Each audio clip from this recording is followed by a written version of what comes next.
Hello, good morning. আজকে এই ভিডিওটা নিয়ে আসলাম। ছোট্ট একটা ভিডিও, একটু লম্বা হবে। আশা করি সবাই শুনবেন এবং আশা করি ভালো লাগবে। আজকের বিষয়টা একটু স্বার্থপর হন। নিজের জন্য ভাবুন, শুধু নিজের জন্য ভাবুন।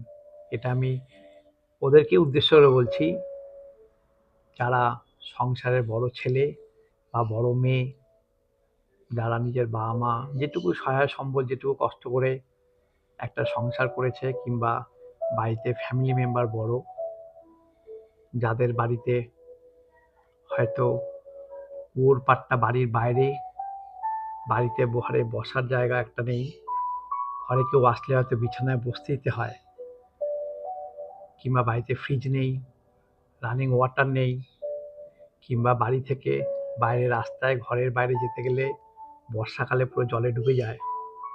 বাবা মা হয়তো নিজে কষ্ট করে নিজের সাধ্যমতো সেটা করেছে বাড়িঘর, কিন্তু সেটা তো অপ্রতুল।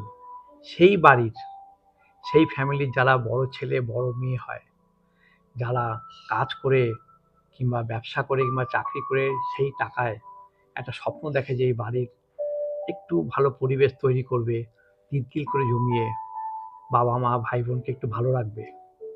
এই ভিডিওটা তাদের জন্য। সেই ছেলে কিংবা মেয়ে, বড় ভাই বড় বোন যে দায়িত্ব কাঁধে নিয়ে সংসারের জন্য আজকের সময় হয়তো কুয়োর পাড়টা বাঁধাবে কিংবা কুয়োর পাড়ের উপরে শেড দেবে, যাতে মা ভাই বোনেরা স্নান করার সময় বর্ষাকালে ভিজে না যায়, কিংবা রোদে খুব রোদ না লাগে, কিংবা রান্নাঘরে রানিং ওয়াটার নেই, একটা জলের ট্যাঙ্কি বসিয়ে সেই ট্যাঙ্কিতে রান্নাঘরে জলের কানেকশান এবং রান্নার কুয়োর পাড়েও রানিং ওয়াটার করবে, ছোট্ট ব্যবস্থা করবে। কিংবা বসার ঘরে নিজের পছন্দ মতো নিজের টাকা, নিজের সাধ্য মতো টাকা দিয়ে, হয়তো এটা নর্মাল, অত বিলাসবহুল না, সাধ্য মতো একটা সোফা বানাবে, সোফা তৈরি করে আনবে, যাতে আশেপাশে লোক আসলে, আত্মীয় স্বজন আসলে বিছানা বসতে হয়, সোফায় বসে। এই স্বপ্ন, এই নিজেকে, নিজের সব কিছু উজাড় করে পরিবারের জন্য যারা ভাববে, তাদের জন্য বলছি, এই স্বপ্ন থেকে নিজেকে দূরে করুন। নিজের জন্য স্বার্থপর হন, শুধু নিজের জন্য। কারণ আজকে যেটা করবে, আজকে এটা ভাববে তোমার ফ্যামিলির জন্য, 30 বছর পর তোমার যে তিল করে নিজের টাকা নিজের জন্য কিচ্ছু না করে, নিজের জন্য না জমিয়ে, নিজের কথা না ভেবে, নিজের কষ্টের টাকা, হয়তো এই সময় খুবই ছোট, খুব অল্প, এটা তুমি করবে, হয়তো বাইরে সব কিছু করবে, একবারে পারবে না। একবার কুয়োর পাড় বাঁধালে, একবার 1 বছর 2 বছরের তিল করে করলে, সেটা কিন্তু 20-30 বছর পর যখন তোমাদের এই বাড়িঘর পুরো চেঞ্জ হয়ে যাবে, হয়তো এখানে 4 তলা অট্টালিকা হবে, সবাই সবাই সাফল্য লাভ করবে, দাঁড়িয়ে যাবে, তখন কিন্তু তুমি কিন্তু সেই আজকের দিনে যে তিল করে কষ্ট পাবে, কষ্ট করে টাকা জমিয়ে যেসব করবে, তার কোনো গুরুত্ব তুমি পাবে না, কেউ দেবে না, সবাই ভুলে যাবে।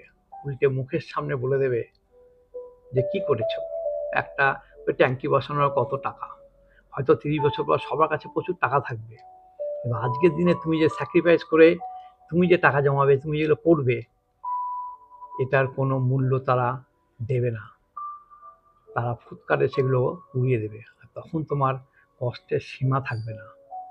ওর জন্য আমার এই ভিডিওতে ওই সব ছেলে মেয়ে যারা দায়িত্ব নিয়ে, সংসারের দায়িত্ব নিয়ে কাঁধে তুলে ভাই বোন বাড়ির পরিবেশটাকে একটু ভালো করার চেষ্টা করো, চেষ্টা করছো বা স্বপ্ন দেখছো, তারা একটু নিজেকে স্বার্থপর হও, নিজেকে গুটিয়ে নাও, টোটাল টাকাটা নিজের জন্য জমা করো, ভবিষ্যতের জন্য, কিংবা নিজে এনজয় করো।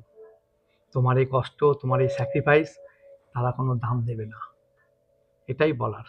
কারণ পরে তোমার কেউ এসব নিয়ে ভাববে না।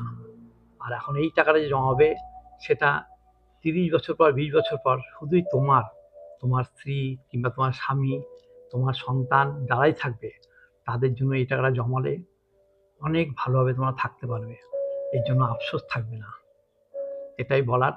এরকম ছোট ছোট ভিডিও নিয়ে আমি আসবো। ভালো থাকবেন, ভালো লাগলে কমেন্ট লাইক করবেন। বাই।